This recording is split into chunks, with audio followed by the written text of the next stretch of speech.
What is up, Alex? It's Guys here, and flipping real estate can be a lot of fun, but it is a very serious matter, and it's not to be joked around with. You need to take it seriously. It is the best. I mean, have you seen Chip and Joanna? Look at how happy those two are, and look at me and Matt and any of our entrepreneurs. We love flipping houses. Now, we all know that money can't buy happiness, but successfully flipping real estate, it just may be able to do it. According to Nest.com, average gross flipping profit sits the highest number since at least 2005 at $66,300, above median purchase price. Though there was a decline in flipping activity in 2020, which is probably due to that good old pandemic. You remember that, don't you? The whole world was shut down. You're afraid to even go outside. Fun times. Well, anyways, we were still flipping real estate during that time. While overall flipping returns declined in 2020, a few metro areas saw a huge increase in ROI. Austin, Texas was leading the charge with an increase from 12.4% to 23.5%. I actually started investing in real estate back in 2017, and I flipped a few properties since then. Our team is currently flipping about 5 houses a month here in Austin, Texas. With this kind of volume, we've seen it all. Especially in the beginning of my flipping ventures, I had to learn a lot, and I had to learn it the hard way. I don't want you to go through all of that mess that I had to deal with. So I'm taking all of my years of experience and I'm laying it out here for you. This is just part 1 of a 5-part series. And before I show you exactly what you have to do before flipping your first deal, why don't you flip that like button to blue for the YouTube algorithm. Now let's dive in. Today in part 1, we'll be breaking down exactly how to find a deal. Without a house, how can you flip it? So let's find you a deal. The first way to find a good deal is to use wholesalers. Wholesalers find properties for sale, usually off market, they get them under contract, and then they assign the contract to a new buyer, you.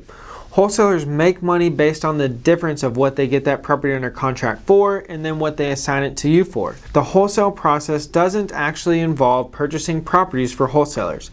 They do ask for shorter timelines to close, so you'll need cash or hard money because traditional financing won't get it done in time. Be prepared because wholesalers also ask for non-refundable deposits due up front, typically with no option period. I recommend you get on every wholesaler's list that you possibly can. You can ask to be on their list by finding them in your local real estate investor Facebook groups. Usually the Facebook groups are full of wholesalers looking to offload their deals.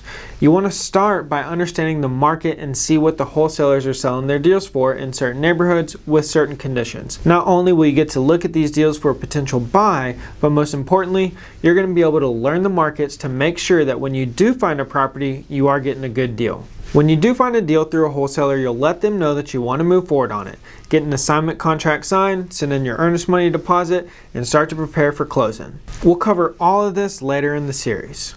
Now, the next way to find a good deal is to find those off-market deals yourself. But how can you do this? It's simple. Ownership info is public information.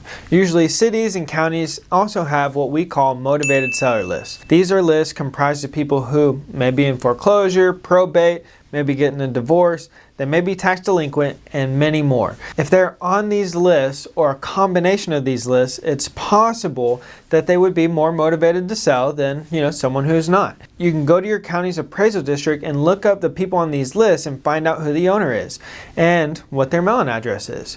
From there, you have a couple of options. You could take that mailing address, go knock on their door, send them a letter in the mail. You could also try and find this owner's contact information through free services such as truepeoplesearch.com. If the owner is an entity like an LLC, you can go to corporationwiki.com to find the owners, and then you can go and find their contact info. With these services, you can find potential phone numbers and email addresses. Once you have all this, their mailing address, phone number, email, you simply want to just contact the owner and see if they would consider selling you their property. Your goal is to identify any pain points that this owner may have. Listen and see if you can offer a potential solution to their situation. Every deal is different, and there's no cookie cutter answer to buying every single property. The main thing is you want to build a relationship with this owner and genuinely try and solve their problem. You do this, you're on your way to owning many properties. I did say that it was simple, but not easy. This will take a good amount of hard work, consistency, and dedication. But I know you're up for it. You're an investor and you're a flipper. You got this. The next way to find a really good deal is to build a relationship with an investor-friendly agent. Our brokerage tier is filled with our entrepreneurs who know how to find their clients some really good deals. These agents are always on the hunt for properties that are priced below market value. They're looking for clients and for themselves. This presents another opportunity and possibility to partner on deals with them. Realtors have access to the MLS so they can find deals and gain access to contact info a lot easier than some civilians like you. They should be an expert in the local market, understanding how investing works and the returns that you would need as an investor. And they may even be able to provide you with some great local resources for your project. Even if you decide not to utilize a realtor to find your flip, I suggest that you network and meet with some of them. They are a great resource, and if they're a good realtor, they are in the business all day, every day. It would not be wise to pass up this free resource. At the end of the day, you're on the right track no matter what. You've made the right decision by getting into real estate, and if you stay consistent and put in the work, you will be successful. Keep these tips in mind. They are so important and will be so beneficial to you throughout your real estate investing career. This, my friends, is just the beginning of what you need to know before trying to buy your first flip. This video is part 1 of a 5-part series that we're producing just for you to help you crush in real estate. Whether it's your first or your 50th flip, I want you to be as prepared as possible to tackle your next flip. So, tune in next week for part 2 of our Flippin' Real Estate series, where I'll dive into the ins and outs of financing when it comes to flips. Everything from start to finish. Now, if you have any questions about this video or about anything in real estate, drop them in the comments below.